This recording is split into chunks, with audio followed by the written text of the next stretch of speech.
Come on, little friends, as we all sing a happy little working song.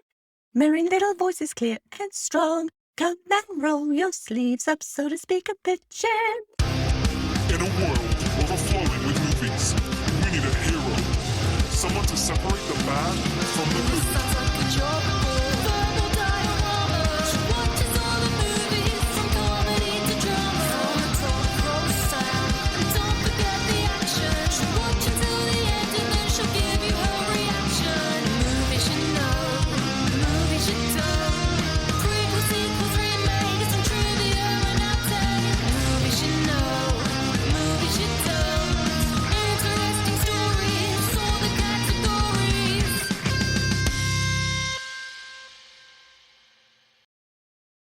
Hi everyone, I'm Em and welcome to Verbal Diorama, episode 161, Enchanted. This is the podcast that's all about the history and legacy of movies you know and movies you don't.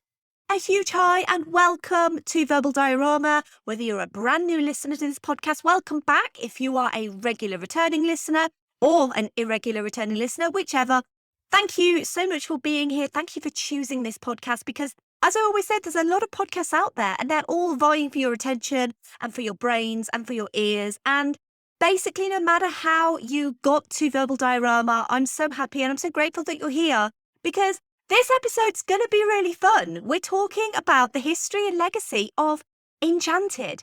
And it's such a complex and brilliant history to this movie. It's basically pretty much the entire legacy of Disney in this movie.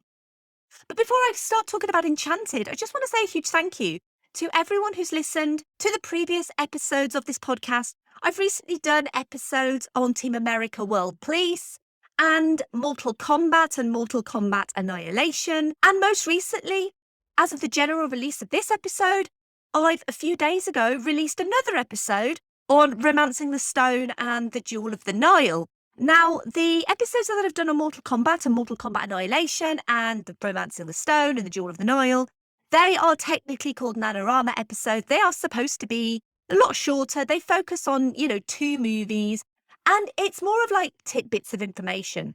But Enchanted deserves a full episode because there's so much to go to in Enchanted. It is a truly wonderful, life-affirming, brilliant movie that I love very, very much, about Disney princess culture and basically a loving send-up of that culture. So before we jump into Enchanted, here's the trailer. Of all the classic Disney stories, of all the miraculous adventures, of all the magical tales, there has never been anything like Enchanted. Thank you. Because no other story has ever taken you Edward, we need help! to a land as strange and terrifying as ours. Oh my. I was wondering if one of you might direct me to the castle. Watch it, will ya? Grumpy. Nobody's been very nice to me. Yeah, well, welcome to New York. Thank you. Giselle, I will rescue you! Now, Who's gonna rescue me? I seek a beautiful girl. I'd like to find one of them too, you know? Their world and our world I think she may be a real princess. are about to collide. All right, everyone, let's tidy things up. Oh my gosh. And nothing will ever be the same. This Thanksgiving, How does she know? Don't sing. It's okay. You know, let's just walk. one ordinary man will have to get them back home before time runs out. Magic Mirror, I beg you. Tell me where she is. Reporting from 116th and Broadway. 116th and Broadway. Thank you, Mirror. Walt Disney Pictures presents the motion picture event of the holidays.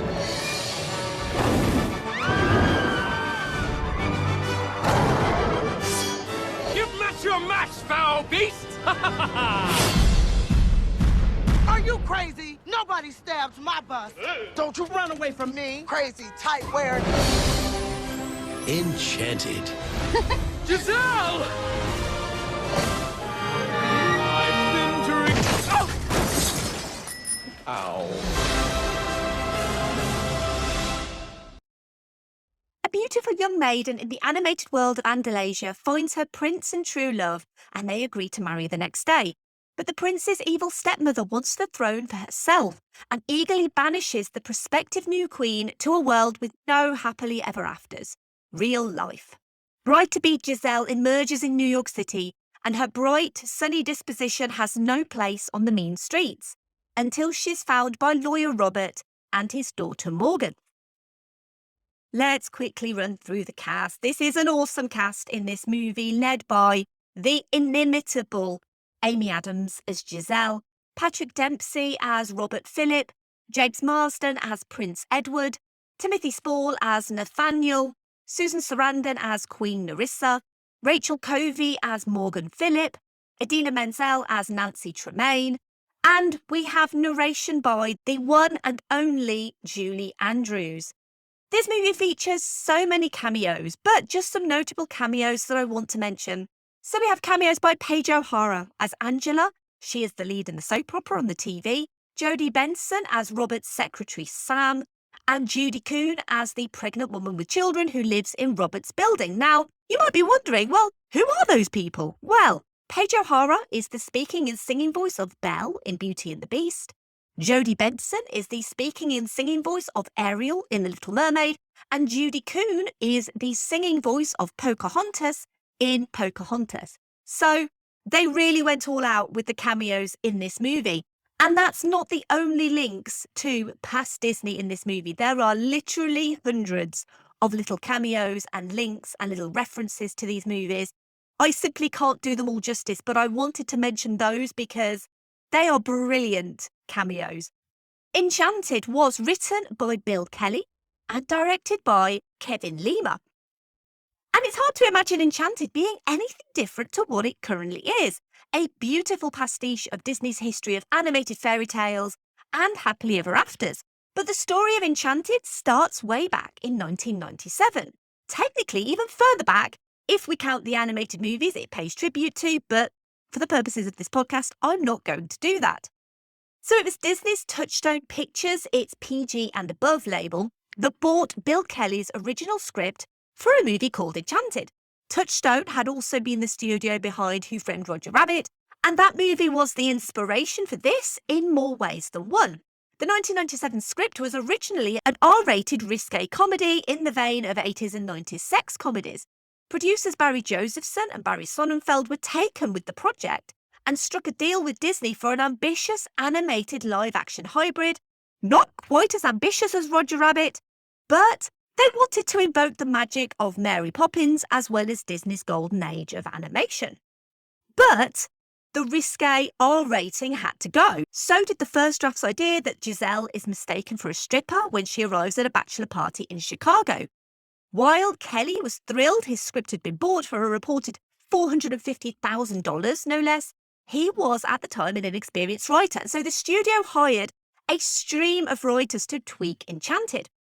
Kelly was less than happy that it was being constantly rewritten by at least half a dozen other writers, including Rita Sau and Todd Alcott. The project was originally due to be released in 2002 with Chicago director Rob Marshall as Enchanted's director. He withdrew due to creative differences. John Turteltaub was interested, but he left to work on National Treasure. In 2003, Adam Shankman joined Enchanted with a new pair of writers, Bob Schooley and Mark McCorkle, with the idea to cast Reese Witherspoon or Kate Hudson as Giselle. But again, nothing materialised. They couldn't quite seem to get this Enchanted project literally off the ground. At the same time, Disney was navigating its place in the world. Its animation divisions were crumbling under the weight of CG animation. And so Disney closed its 2D animation division. While Pixar were releasing Finding Nemo, Walt Disney Feature Animation was releasing Brother Bear. That was kind of the state of animation at the time. Clearly, nostalgia and a return to the company's previous fortunes were on their mind, because then they hired Kevin Lima to direct Enchanted, and most interestingly, Bill Kelly returned to write a new version of his original script. At the same time, in 2005, Michael Eisner stepped down as CEO of the Walt Disney Company, passing the torch to Bob Iger. Seems like a bit of a happy coincidence, really. A return to form was needed at Disney, and Kevin Lima, who'd worked on some of the biggest hits the company had, as a character designer on The Little Mermaid, visual development on Beauty and the Beast, the story of Aladdin and The Lion King, and director of Tarzan, Lima was a CalArts graduate, like mostly everyone at Disney, and he started working on The Brave Little Toaster out in Taiwan, where he ended up meeting Glenn Keane. It was Keane who encouraged him to apply to Disney again because Lima had been turned down 3 years prior. So he applied, got the job, moved back to the US, and started working on Oliver and Company. In 2000, he directed his first live-action movie for Disney, 102 Dalmatians, and heard of the Enchanted project. He expressed his interest in directing back then, but the project was at the time still a little too dark for Disney, and so his request was refused. Moving back to the future, both Kevin Lima and Bill Kelly worked on the rewrites to Enchanted, moving the action from Chicago to New York. It was Lima's idea to have Giselle arrive in Times Square, and the idea was to make this a loving tribute to Disney's past heroines and princesses, whilst also sending up the ridiculousness of fairy tales. And Lima took inspiration from Shrek for this, because I mentioned in the episode that I did on Shrek, Shrek really did change the landscape of animation when it came out in 2001. And so while they didn't want to completely take the tone of Shrek, they didn't want to make fun of Disney, but they wanted it to be a love letter to Disney. And Kevin Lima obviously had experience in the past of Disney with modern princesses like Ariel, Belle, and Jasmine. Lima's visual storyboards, which set out the story from beginning to end, were shown to Dick Cook, the chairman of Walt Disney Studios. With the support of head of production Nina Jacobson, Cook greenlit the project within half an hour of seeing the artwork and gave it a budget of $85 million. But before the animation portion of the project could begin, they needed a cast that they could model the characters on, and the hardest character to cast would be Giselle herself. They needed an actor who could be sweet but not sickly, charming but not unbelievable, charismatic but not vain. Over 300 actresses auditioned for the part of Giselle. The studio wanted a big-name actress, someone who could solidify the movie as a tentpole Thanksgiving release. Someone like Reese Witherspoon or Kate Hudson. Reportedly under consideration for the role at some point were the likes of Cameron Diaz, Renee Zellweger, Jennifer Garner, Zooey Deschanel, Christina Aguilera, and Jennifer Aniston. And Aniston was the preferred choice, but her level of fame, because this was obviously just post-Friends at this point, demanded a bigger salary than they could afford to offer her. But Julie Andrews, who also narrates this movie, as I said, she wasn't a star when she got the role of Mary Poppins. Mary Poppins was her breakthrough role, and Kevin Lima wanted someone who was clearly a star in the making, but just needed that little bit of elevation to get there. Auditionee number 275 was, at the time, unknown actress Amy Adams. She'd received critical acclaim for her role in Junebug, and she just, excuse the pun, enchanted Kevin Lima, to the point that he was sick when she auditioned, but her expressive eyes and literal joy made him forget for a brief moment that he was actually sick. And Amy Adams is literally the glue that holds this movie together. It is the movie that made her a star, and she took her responsibility as a Disney princess seriously. Once she got the part of Giselle, she undertook vocal training for the musical numbers because she didn't want her singing voice to be dubbed. The musical numbers would be written by the iconic Stephen Schwartz and Alan Menken. And seriously, this episode is literally a who's who of previous episodes of this podcast. So I'm literally just going to be ringing off, listen to episode X, because there's so many references to previous episodes in this episode. And again, that's probably why I love Enchanted so much. James Marsden reportedly first auditioned for the part of Robert Phillip before getting the part of Prince Edward. Susan Sarandon was announced to play Queen Nerissa in early 2006, along with Idina Menzel as Nancy. Menzel was obviously most well known for her work on Broadway and her Tony Award-winning role of Elphaba in Wicked. Menzel reportedly didn't have to audition for the part of Nancy, and this would be a rare role for her where she didn't actually sing. Patrick Dempsey was excited to be in a family film, as at the time he was most well known for his role in Grey's Anatomy, and his presence would cause some issues for filming, as overzealous fans would try to get close to him. Speaking of filming, there were obviously two strands going on of filming. There was an animation strand and a live action strand. Once the cast were hired, the animation team could use them for reference, but the issue was that most of Disney's animators had been laid off, as I said at the start of the episode, and only a handful remained still employed by Disney.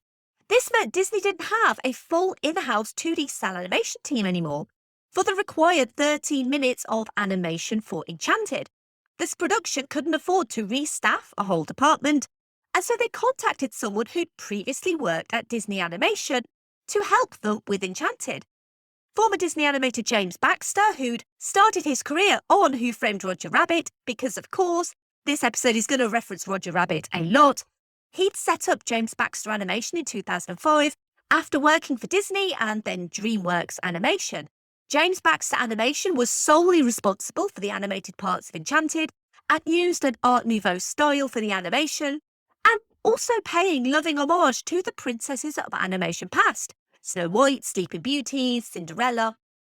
While animated Giselle would be a mix of both Amy Adams and traditional princesses, Prince Edward would look more like James Marsden, mostly so that it was clear who he actually was, and to also go against the bland Disney princes of yesteryear. The process was back and forth between the live action and animated portions.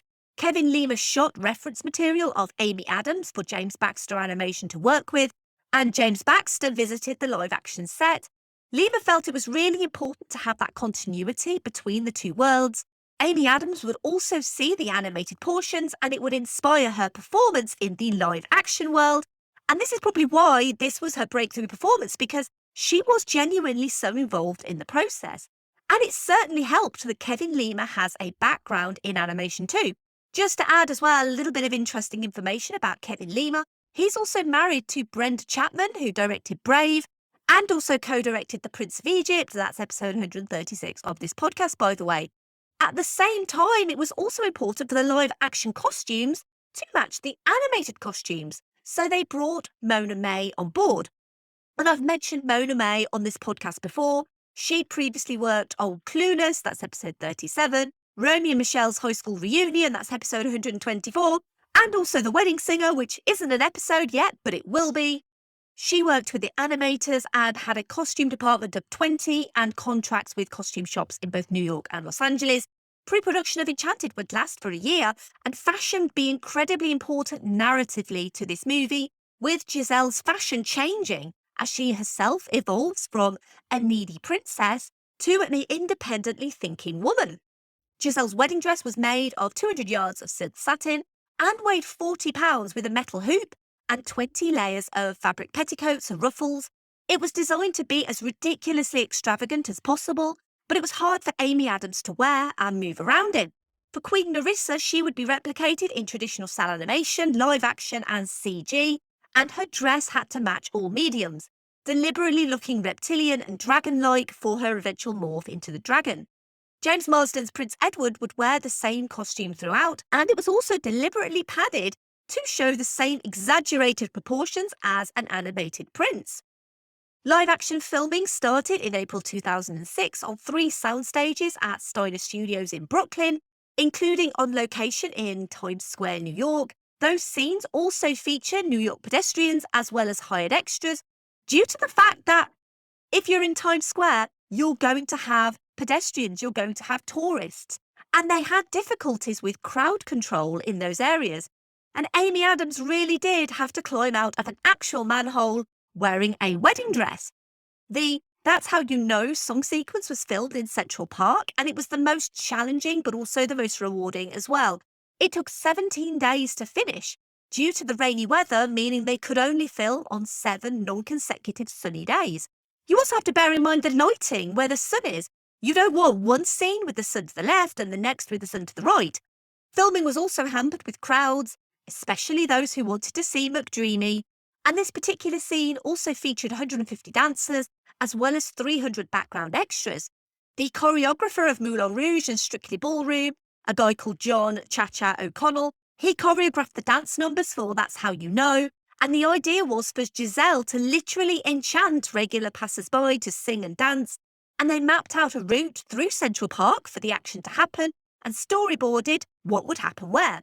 The elderly dancers had previously starred in West Side Story. They'd also worked with Bob Fosse and Fred Astaire. For the final ballroom dance, both Adams and Dempsey took dance classes.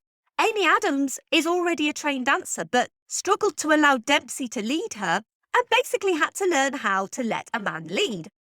Like on Who Framed Roger Rabbit, but not as much as Roger Rabbit, Enchanted would also rely on practical effects as much as possible to show the interactions between Giselle and her city animal friends, the rats and pigeons and flies and cockroaches. In Happy Working Song, you'd be surprised how many of the rats and pigeons were actually real trained animals. Trained by Larry Michael Madrid, who also trained animals in Constantine, which is a lovely little Keanu reference, but it's not the one I'm going to use. The rats and pigeons could move on command and were supported in the scene by CG animals doing the work that the real animals couldn't, like scrub toilets. Although maybe rats can scrub toilets, I don't know. The flies and cockroaches, though, they were all CG. Many of the props, such as the broom, were real props that were simply suspended on wires. The team took inspiration from Roger Rabbit to give Amy Adams reference points for animals that weren't there at the time, including a stuffed chipmunk puppet for Pip, which the director Kevin Lima would actually act and voice. He was so good as the voiced CG Pip that he got given the part in his own movie, and so the director also voices real-world CG Pip. The CG animals were created by Tippett Studio, of Phil Tippett fame, and they contributed 320 visual effects shots to the movie, including virtual sets and environments. They also animated the CG version of Pip, who could only squeak in the real world, and so they had to make sure the character could emote through gestures, but they also wanted him to look as much like a real chipmunk as possible. Queen Narissa as a dragon had more artistic license, but was based on traditional Chinese dragons as well as Sarandon's live-action character. A green screen apparatus was constructed to hold Patrick Dempsey so that his face and motions could be captured during the film's climactic scene, in which Narissa scales the Woolworths building while holding Robert in her claws. 3 distinct floor effects artists were in control of the robotic arm as part of the puppeteering rig. And the process of transforming the stunningly beautiful Susan Sarandon into an ugly old woman took 5 hours to put on all the prosthetics, as well as a dental piece to look like she was missing teeth. It would take just as long to take it off too, so those days were longer to accommodate Sarandon's process. As I mentioned at the top of this episode, there are multiple references to past Disney films, including but not limited to the storybook opening of Enchanted is a tribute to the openings of Snow White, Pinocchio, Cinderella, The Sword and the Stone, Sleeping Beauty, and probably many others. Giselle's initial personality is obviously based on multiple Disney princesses. Director Kevin Lima described her as about 80% Snow White, with some traits borrowed from Cinderella and Sleeping Beauty, although her spunkiness comes from Ariel from The Little Mermaid. The troll's loincloth consists of remnants of the Disney princess dresses. There's Snow White's rags, Belle's village dress, Aurora's peasant dress, and Cinderella's maid outfits. The ballroom scene is an homage to the classic ballroom scenes from Cinderella, Sleeping Beauty, and Beauty of the Beast. The news reporter's name is Mary Eileen Casalotti, and that is in reference to Mary Costa, the voice of Aurora, Eileen Woods, the voice of Cinderella, and Adriana Casalotti, the voice of Snow White. And the final fight scene at the top of the Woolworths building is an homage to possibly King Kong, but also similar climaxes in Sleeping Beauty, The Little Mermaid, The Hunchback of Notre Dame, and Beauty and the Beast. There are also specific references to certain films, such as The Poisoned Apple, The Magic Mirror, and Narissa disguising herself as an old woman, clearly referencing Snow White. And Giselle taking off her heels to fight Narissa, and Edward putting the shoe on Nancy is clearly referenced to Cinderella. Nancy's surname is also Tremaine, as a nod to Cinderella's step-family. They are the Tremaine family in Cinderella as well. And I've already mentioned an obligatory Keanu reference, but now's the time for me to mention another, because this is the time for the obligatory Keanu reference. And what I like to do is I like to try to link the movie that I'm featuring with Keanu Reeves.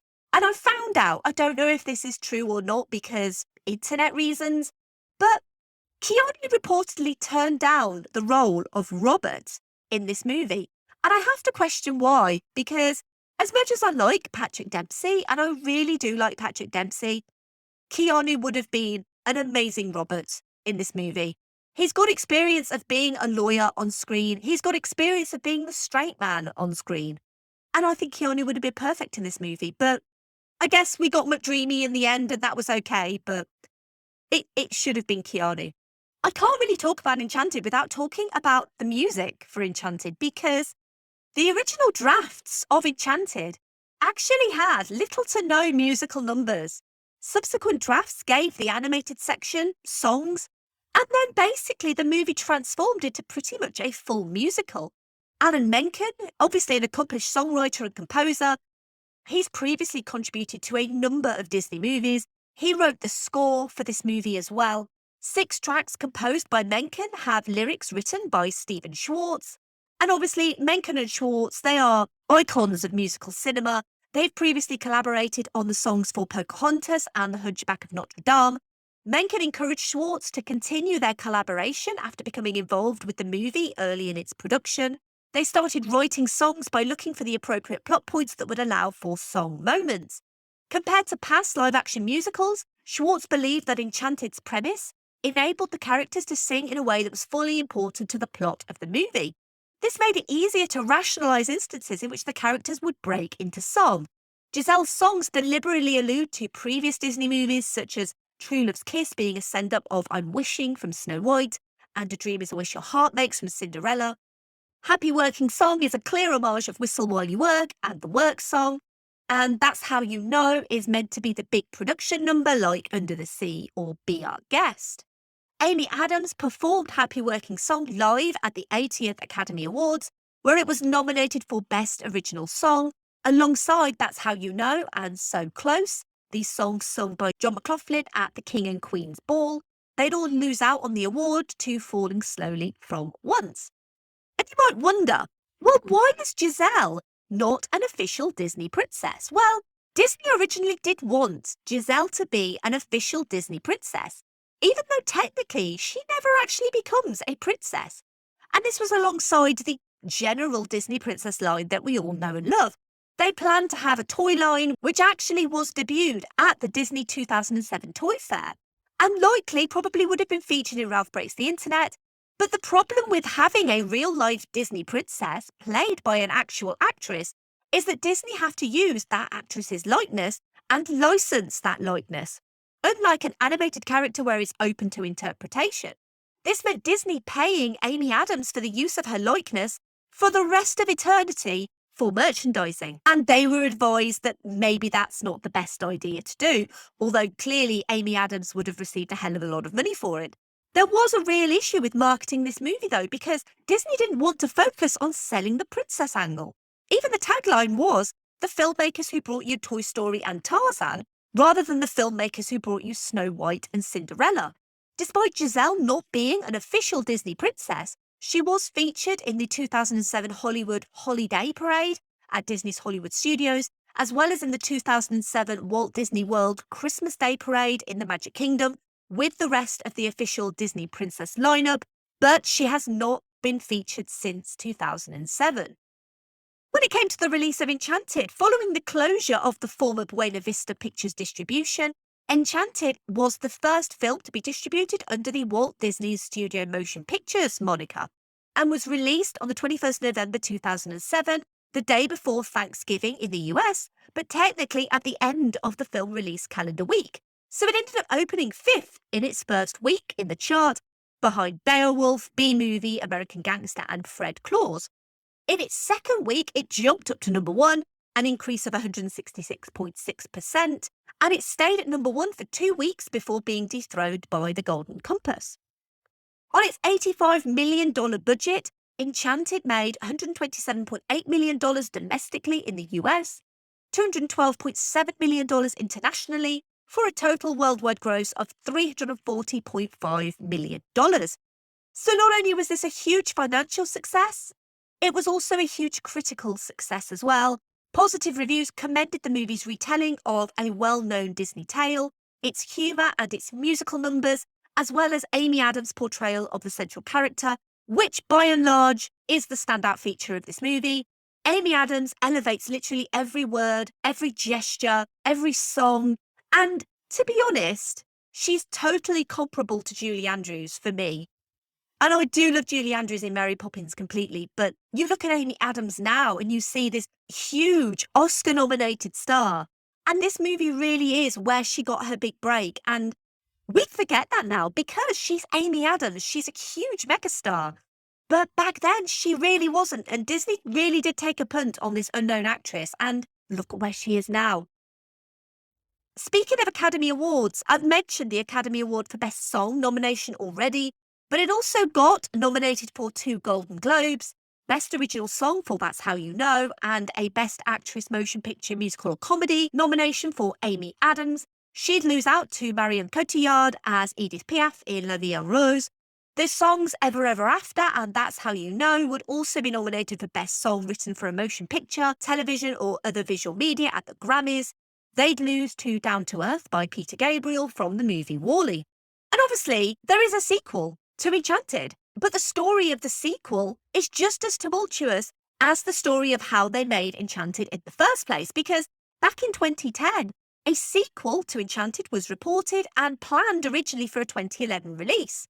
In 2014, Anne Fletcher was confirmed as director, but in 2016, Adam Shankman, who was in the running, if you'll remember, as I said before, to direct the original, he ended up replacing Anne Fletcher. It was at this point the title was announced as Disenchanted.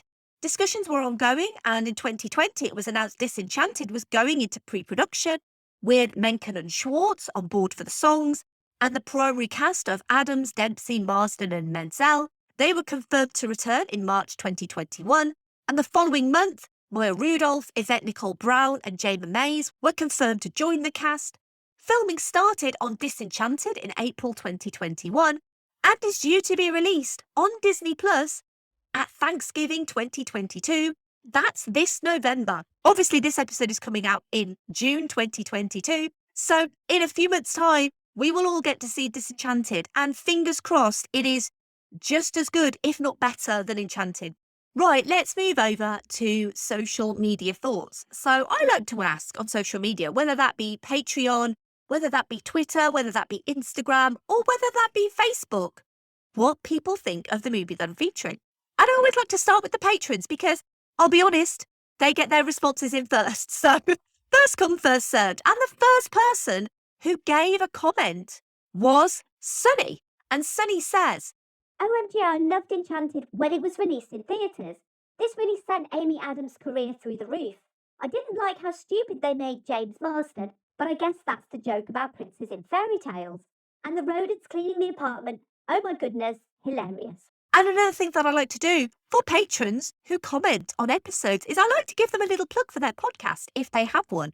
And Sunni, along with her sister Brandy, they have a podcast. It's called Book of Lies, and it's basically all about the real life liars, frauds and fakers and what you can do to actually avoid being scammed by them.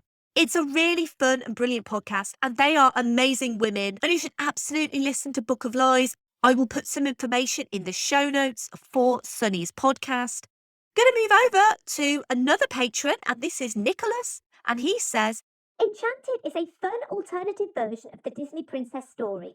Putting a character as sweet as Giselle in the incredibly cynical New York works so well, helped by Amy Adams' adorable performance. And of course, we can't have patron comments without perennial commenter Andy.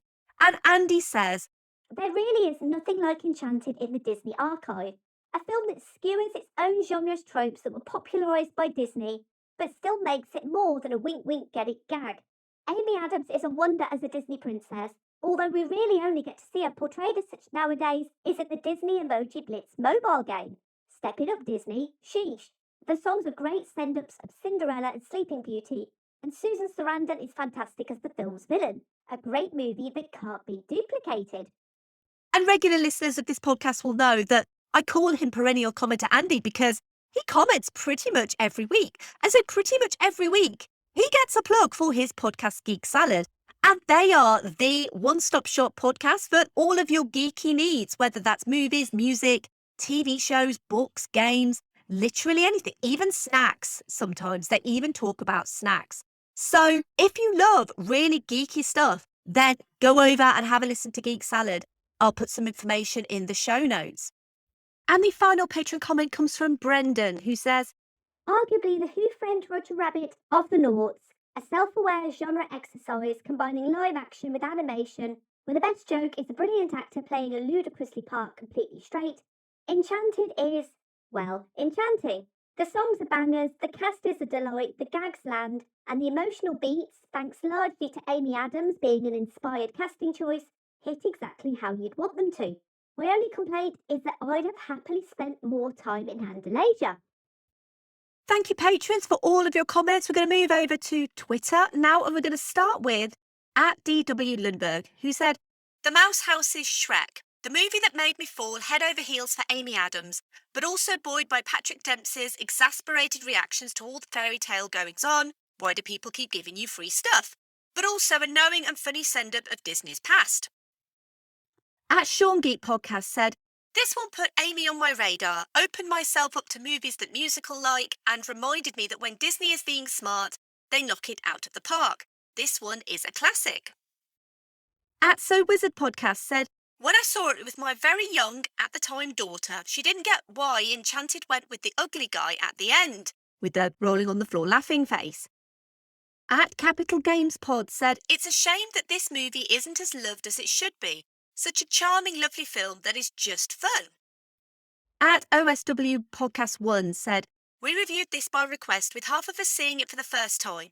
It was such a fun film, and I had a chance to interview Bill Kelly, who wrote it, was fired and brought back to save it." At Pedestrian said, "One of the most fun, charming and entertaining Disney films ever made."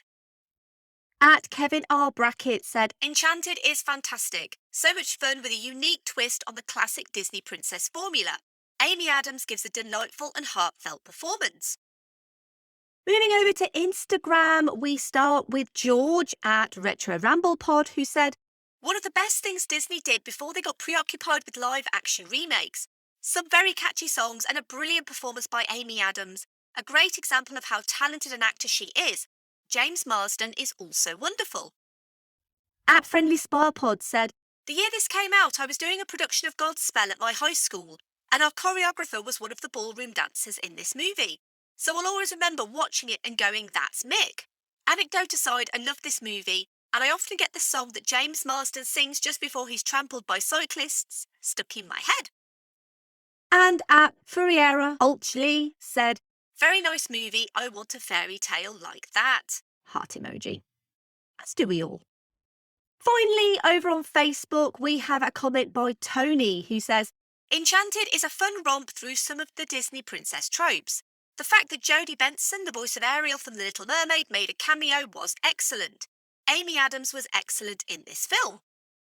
And as always, a huge thank you to everyone for providing your comments for Enchanted. I think we can all agree that pretty much everyone loves this movie, and it's really easy to see why, because it is so lovely and sweet and gorgeous and funny. And to be honest, I think George from Retro Ramble Pod really hit the nail on the head when he said it was before Disney got preoccupied with live action remakes, because although this takes such a lot from its past, I really feel like I would much prefer more of this from Disney than another remake of an animated classic. They've proven they can do it with Enchanted, so why not do it again? I suppose they are, but why not do it again, but with something else? Anyway, huge thank you to everyone, to the patrons, to the commenters on Twitter, Instagram and Facebook for their comments on Enchanted. You probably have already guessed that I love this movie so much. And I do kind of make it a rule on this podcast that I only really talk about movies that I feel a genuine connection to or I have a deep affection for. And really, Enchanted is no different to anything else that I've ever covered on this podcast with how much I love it. But it's about more than a character becoming real, going from animated to live action. And I'm not going to go into the argument that maybe this movie says that live action is better than animation, because you know how I feel about animation. And also, that's not the point of this movie. Enchanted isn't saying live action is better. It's saying that outside of this animated world where everything is always set for you, that actually in real life nothing is set. Giselle believes wholeheartedly in marrying a prince she's never met, because that's what she's been led to believe. Once she enters the real world, she actually discovers herself and her value and who she is as a person. Really, all Enchanted is just a metaphor for growing up and putting away childish things, like princes and happily ever afters. But it's also realising that those things are out there, just maybe not what or who you think. That so-called negative emotions like anger aren't actually negative at all. Enchanted is light and fluffy, but it's also deeper than you think. And I love that this is a story that anyone can relate to, who grew up not only just on Disney movies, but on fairy tales. And it doesn't go out of its way to quash that dream. Giselle gains more than she ever thought possible, as does Robert and Morgan. The classic tropes like the evil stepmother are still there in this movie, but also subverted when Giselle herself becomes a loving stepmother. There's nothing wrong with being optimistic and romantic, just as there's nothing wrong with being independent and self-assured. You can be all of those things with or without a prince or princess in your life. Disney has been peddling this story and stories like it to us since 1937, and yet we still all want to believe in our happily ever afters. Maybe Walt was onto something. Thank you for listening. As always, I'd love to hear your thoughts on Enchanted. And this podcast does not exist without you wonderful people who are listening. And so if you do want to help this podcast grow, you can actually get involved and you can have your comments read out in episodes. All you need to do is comment on the thoughts posts that go up on social media, usually on a Saturday. Leave a comment and I will read it out in the next episode. And the most important thing is you can support this podcast without paying a single penny to do so. So if you do want to help, then you can. You can leave a rating or review wherever you found this podcast. You can retweet or like posts on social media. You can follow me as well on social media at Verbal Diorama on Twitter, Facebook, Instagram and Letterboxd. And you can also tell your friends and family about this podcast, especially if they are a huge Disney fan, a huge Enchanted fan, even princes and princesses out there who maybe want to get out of the rut of being a prince or princess. Let them know about this episode. Let them know about Enchanted. And if you did like this episode on Enchanted, you might also like the following movies that I coincidentally have also done episodes on. So I'm going to start with episode 49, which is The Muppets. And you might be asking, well, why am I recommending The Muppets? It's because of Amy Adams and because she's glorious and enchanting. Literally, keep saying that word, but she is, and wonderful in The Muppets. And The Muppets is so full of joy. It actually would be a great double feature to have The Muppets and Enchanted on in the same afternoon. What a wonderful time that would be. And I'm actually thinking I might like to do that because these movies just bring me so much joy. And The Muppets especially, I adore that movie so much. Not just because of Amy Adams, but mostly because of Amy Adams, because she's splendid in that movie and she's splendid in this movie as well. Episode 81, of course, Snow White and the Seven Dwarfs. For obvious reasons, I've mentioned them all above. Episode 136 as well, The Prince of Egypt. I mainly mentioned that because Stephen Schwartz and also Kevin Lima's married to the director. Episode 140, The Little Mermaid, for obvious reasons. And episode 141, Beauty and the Beast, for similarly obvious reasons. You can probably tell I'm a huge fan of animation on this podcast. I do animation seasons every year. And every year I cover Disney movies and it just fills me so much with joy to talk about Disney animation. And honestly, Enchanted is no different. I absolutely love the animated portions of this movie. And I also love the live action portions of this movie. Enchanted is a perfect movie. Give me feedback on my recommendations. Let me know what you thought. I need to tell you about the next episode. But I'm not going to tell you about the next episode. I'm going to let the star of the next episode tell you about the next episode.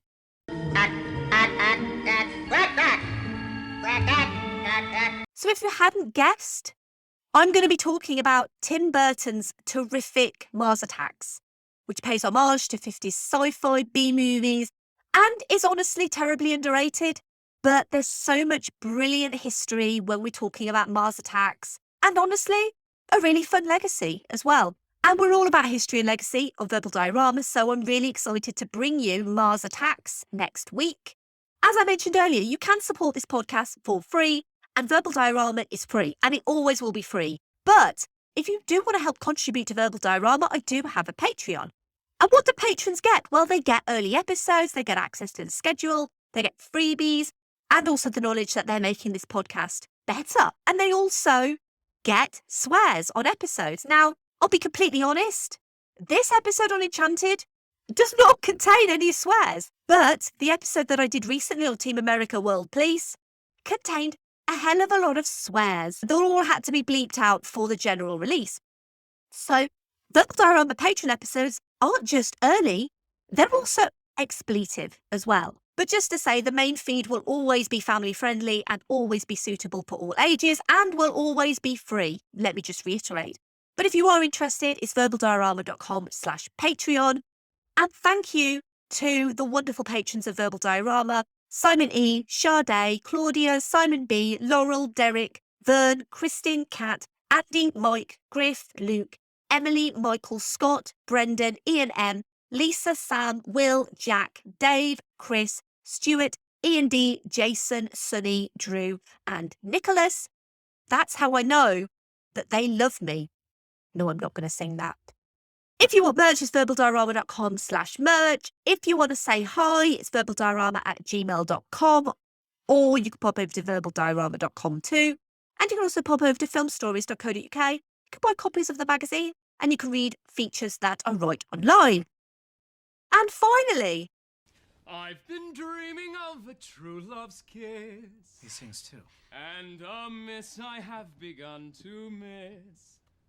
Pure and sweet, waiting to complete my love song. Yes, somewhere there's a maid I've never met who was made